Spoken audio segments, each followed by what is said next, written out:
Здравейте, тук в Базел, първо посещение на града за 2025 година.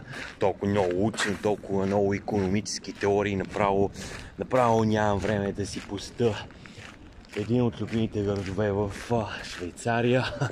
И ви препоръчам, разбира се, да го пустите. Водата тук е толкова чиста, че може да пиете направо така. Много хора ми се чуят, когато примерно вода приятели, съм жаден лятото, когато е малко по-топло и се наведа така и пия. Тук директно от чешмичка те пита, ама как пиеш? И аз казвам, така хора.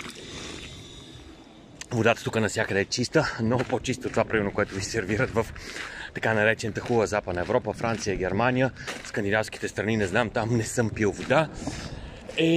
Така, времето не е прекрасно, точно като за мен е много хубаво мрачничко. Аз имам да видя панорамния център тук, да се наснимам, после да пия кафе с приятели. Вижте, красота, тук направо си направя селфи, вие останете живи и здрави.